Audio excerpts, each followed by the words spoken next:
Like most childhood foods, candy bars hold a special place in our hearts and bring back memories of simpler times. Over the years, countless candy bars have come and gone, though some have left behind a devoted fan base, while others quietly faded into obscurity. Let's explore a few vintage candy bars that, sadly, no one really talks about anymore. Back in 2003, Hershey's decided to bottle up the magic of a campfire favorite. This bar combined a crunchy graham cracker base with a fluffy marshmallow layer, all wrapped in Hershey's classic milk chocolate. Unlike typical candy bars, its multi-layered approach mimicked the actual s'mores experience, with the chocolate melting slightly over the marshmallow. Inspired by Willy Wonka's fantastical world, these chocolate bars arrived in stores during the 2005 release of Charlie and the Chocolate Factory. The graham cracker-infused milk chocolate gave them a unique crunch. Their packaging often teased golden ticket prizes, which made them all the more appealing. If you loved caramel and Rice Krispies, this was the candy bar for you. It was wrapped in smooth milk chocolate and struck the perfect balance of chewy and crunchy. The delicious combination made it a contender against popular bars like Nestle Crunch and 100 Grand. This 1970s creation was all about layers. Wafers added a crisp bite, peanuts brought crunch, and a thick chocolate coating tied it all together. It was marketed as a candy bar with more substance and primarily appealed to those who wanted a satisfying snack rather than a quick sugar rush. If you grew up in the 1980s or 1990s, you might recall these granola bars being marketed as health food. Kudos bars were essentially candy bars in disguise, available in flavors like chocolate chip, M&Ms, and peanut butter. Their slim, portable design made them a favorite for busy parents and kids alike. Despite the name, this candy doesn't have anything to do with the popular soft drink known as 7-Up. Its segmented design offered 7 different fillings, including caramel, coconut, and fruit-flavored creams. This meant that no 2 bites were the same. Mars Inc. introduced the Marathon bar in the 1970s, and it made an impression literally. Its 8-inch-long, braided caramel coated in chocolate was both fun to eat and a test of patience, thanks to its chewiness. Most people loved how it could last through an entire movie or road trip, capitalizing on the success of their Nesquik drink mix. Nestle introduced Quick bars in the 1970s. Their creamy, milk chocolate profile mimicked the drink's taste almost perfectly.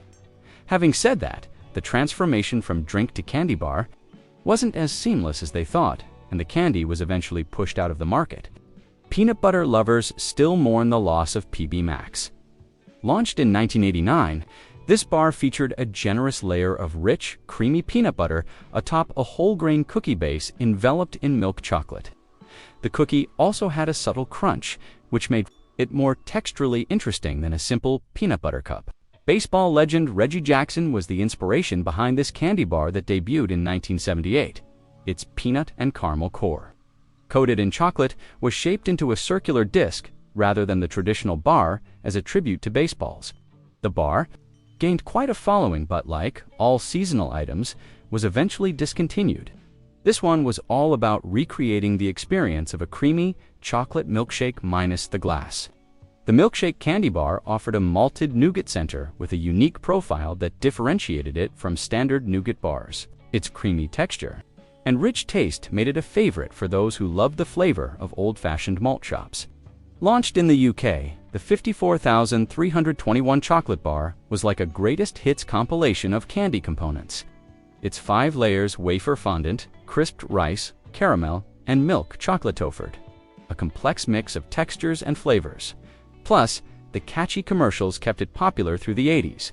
3 layers of indulgence milk chocolate, white chocolate, and strawberry-flavored chocolate stacked together created a candy that was as striking to look at as it was to eat. This vibrant candy bar was a hit with kids in the 60s and 70s, especially those who loved strawberries. The Chocolite bar's main selling point was its unique, aerated texture. Unlike dense chocolate bars, its airy structure made it feel light and almost mousse-like in texture. This unique quality had a melt-in-your-mouth sensation that was both indulgent and refreshing. Plus, the bubbly interior was pretty revolutionary for its time. Hershey's introduced Bar None in 1987, promising layers of chocolate wafers, peanuts, and a rich chocolate coating. It had all the makings of a classic, but never quite found its footing in a competitive market. By the early 1990s, it was reworked, and then discontinued altogether, much to the dismay of its fans. Following the unprecedented success of the Star Wars film franchise, Dannon released special Star Wars yogurts in the late 1970s. These character-themed dairy products featured iconic figures like Luke Skywalker and Darth Vader on their packaging, creating an instant connection between daily nutrition and the popular space saga.